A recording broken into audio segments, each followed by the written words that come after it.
In the fandom of Attack on Titan, there are plenty of misconceptions out there. Some I find really stupid, some others I find plain wrong. One of these is about Annie Leonhardt. Many people will claim she's not a sympathetic character and write off the character entirely with platitudes and disingenuous comments. Obviously, many of you watching don't care, and neither do I. But what it got me thinking about was what made Annie sympathetic as a character, much in the same ways we've talked about Reiner and Bertolt in our previous videos. So join me as we go in depth on Annie Leonhardt and discuss what makes this character sympathetic.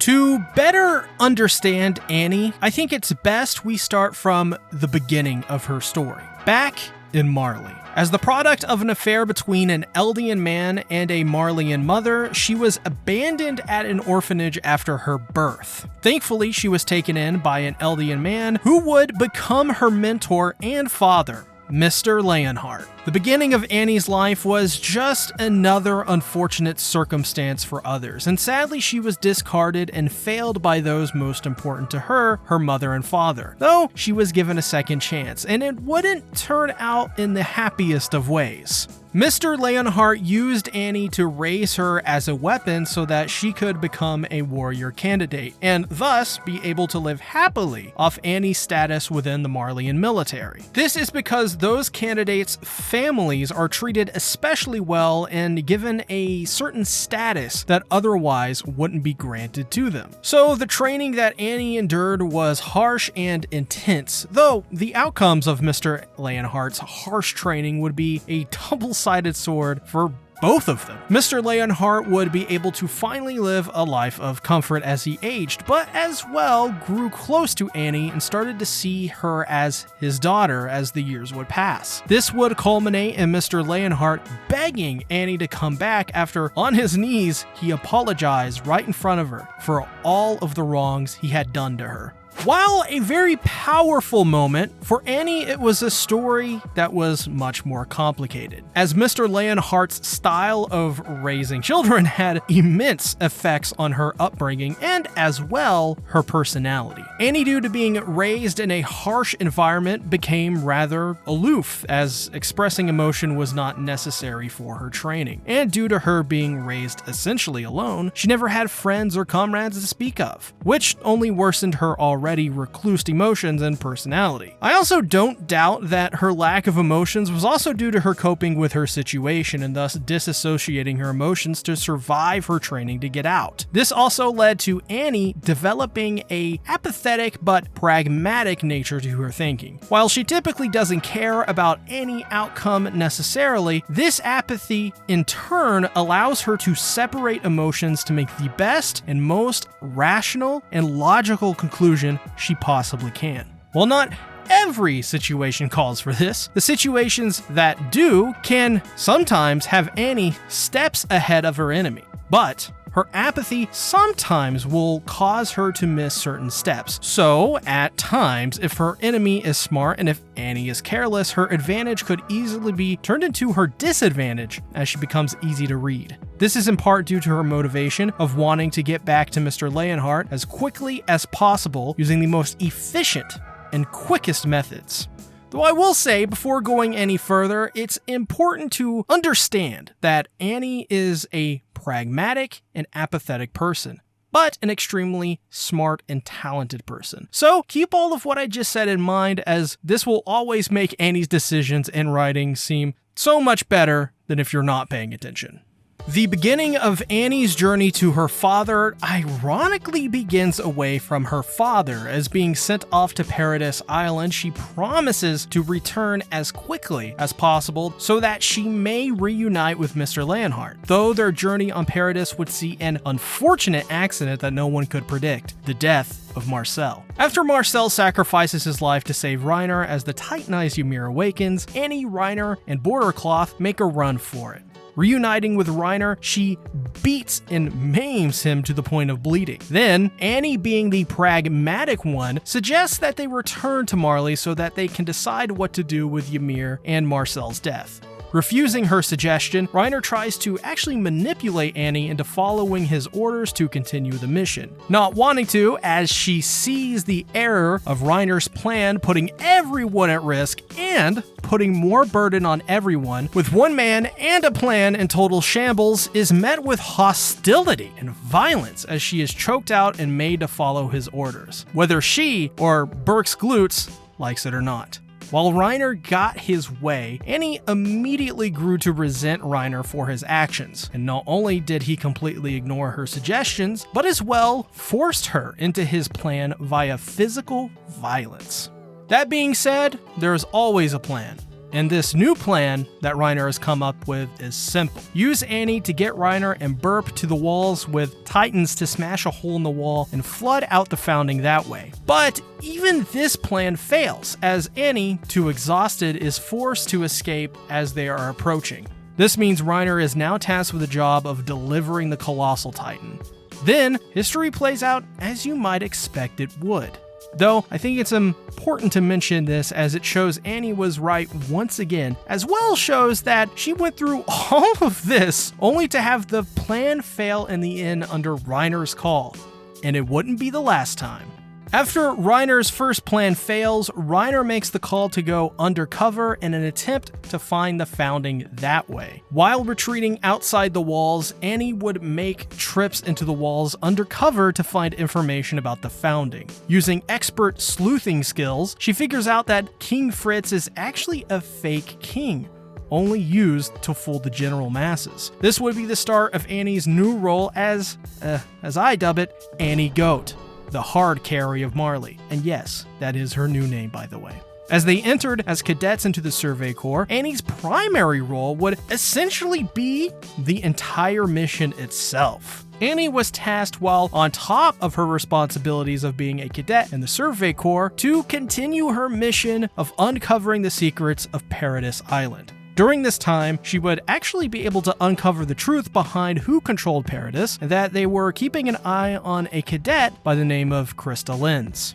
She would also tail a man, Kenny Ackerman, but would eventually be found out. Fearing that Kenny saw her face, jeopardizing the mission, she goes to Reiner to tell them they probably need to retreat. Though, Reiner once again stubbornly insists that they can't go back, as the 5 years they've spent here would not be enough for Marley, despite having no clear evidence to back up these claims. Instead, they go forward with Reiner's plan, which is just a repeat of the failed mission's plan already. All the while, Annie is forced to go back to carrying out the mission.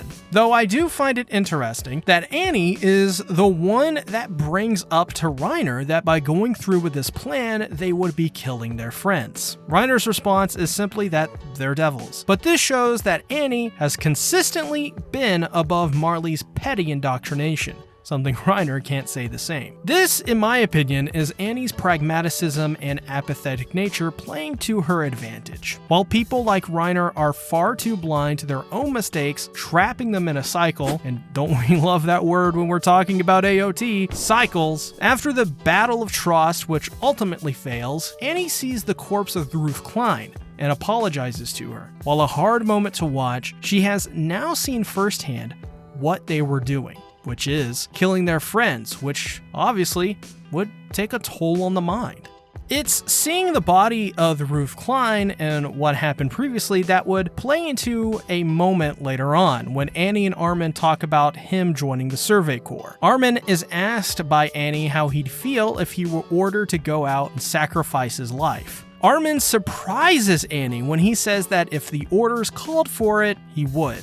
This leaves an impression on Annie, as she most likely didn't expect someone like Armin to say something like that because, well, despite being physically, well, Armin, he has a strong heart and a killer resolve.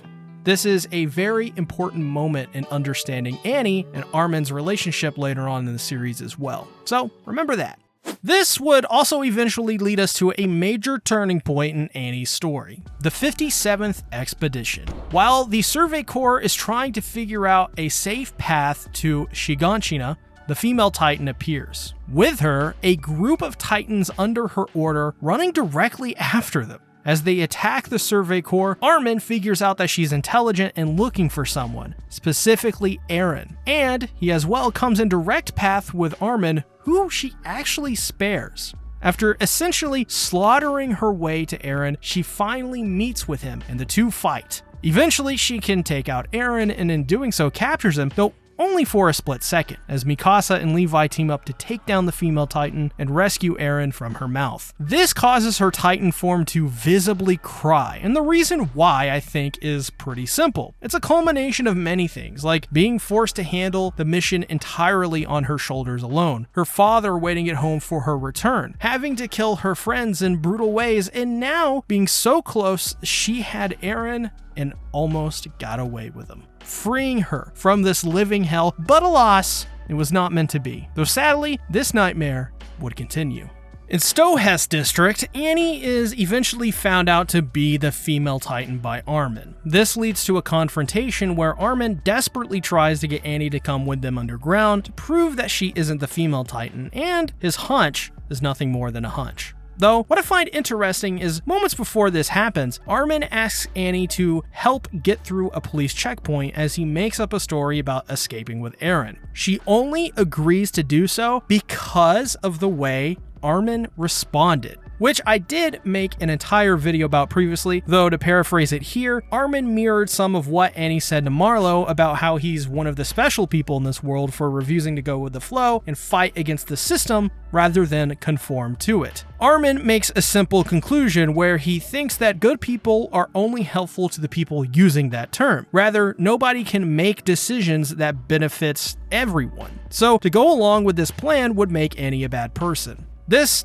works on Annie, who was going to leave prior. This moment correlates here when, faced with a decision of going underground or not, she sadly chooses not to. Though I think there is a tinge of sadness to her decision because it feels like she was forced to come to that conclusion not on her own, but because of the circumstances of her situation. What I mean by this is that Annie can't say no, much like the other Titan shifters couldn't really turn their backs on Marley. They all had some reason, and Annie's is her father. As well, if you remember correctly, it was also Annie who brought up to Reiner that by going through with his plans, he would be killing his friends. She knows what she's doing. She's not stupid. That is really what makes Annie at this moment understandable.